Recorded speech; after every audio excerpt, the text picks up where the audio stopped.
When was the last time you asked yourself the question, how are you? Hi, my name is Ericka Ledesma, an international student and a psychology major in the Philippines. Currently, I am taking the post-baccalaureate diploma program in Human Resources Management at Kuantan Polytechnic University. As part of my Communications for HR Professionals course, I am going to give a brief explanation about mental health through this video. Let's begin. Upon the completion of this training video, you will be able to know the definition of mental health and its importance. Familiarize the coping mechanisms and buffers that you may use to protect your mental health. Often, you ask your friends, family, or even coworker the question, how are you? But when was the last time you asked yourself the same question? You may be smiling on the outside, but is it really the same on the inside? Being able to tell how you truly feel emotionally and psychologically and being aware of your mental state is the exact definition of mental health. As the Centers for Disease Control and Prevention defines mental health includes our emotional, psychological, and social well-being. It affects how we feel, think, and act. It also helps determine how we handle stress, relate to others, and make healthy choices. Let us first define stress. According to the researchers in occupational health psychology, stress is an individual's internal response to or evaluation of stressors, often characterized by negative feelings of arousal. In other words, stress is an adaptive response. Stress is inevitable but a normal part of life. But too much stress can lead into serious consequences that can harm your mental health, and that can also lead into mental illness. Did you know that 1 in 3 Canadians experiences mental health problems at some point in their life? According to Health Canada statistics, more than 9.1 million people struggle with mental health conditions. Around 70% of them will likely experience mental health problems during their childhood or adolescence. The Child Mental Health Statistics of Canada show that approximately 1.2 million are affected by some mental illness, which is a concerning number. But that's not all. Another problem that the Canadian health system faces is the long wait list. Children in Ontario have to wait between 6 months and a year to get counseling and therapy appointments. A study by the Public Health Agency of Canada reveals that 1 in 7 people, which is 15%, use health services for their mental problems each year.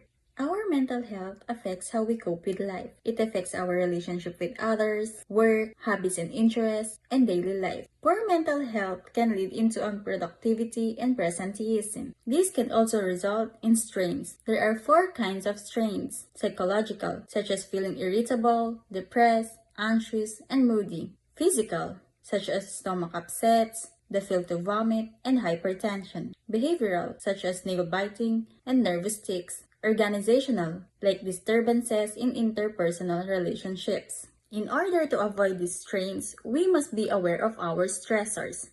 A stressor is an objectively verifiable event in the environment that has a potential to cause stress. Examples of these stressors are congested traffic, bad relationships, poor work environment, financial problem, burnout, early life experiences such as abuse and trauma. One way to keep these stressors is by keeping a journal. Keep track of what makes your mood change. These are the ways where we can improve our mental health. Mental and physical health. The mind and the body are connected. As a psychology major in the Philippines, I strongly believe that a healthy lifestyle promotes good mental health. Physical activities boost our energy levels and relieve depressive and anxiety symptoms. It releases endorphins, which make us feel happier by activating the reward system in our brains that give us pleasure and lessens pain. Peer and family support. Family support is the assistance given to family to cope with the extra stresses that accompanies caring for a person with emotional disabilities. And it is also regarded as encompassing tangible and emotional assistance that family provides to their member. Tangible family support is composed of task-focusing and pragmatic assistance. Emotional support is garnered when family members provide assistance by showing and expressing concerns, care, and reassurance. Family and friends play a big part in human behavior. It always feels good and lighter when we have someone to talk to and share our feelings and thoughts. It prevents our emotions from being bottled up.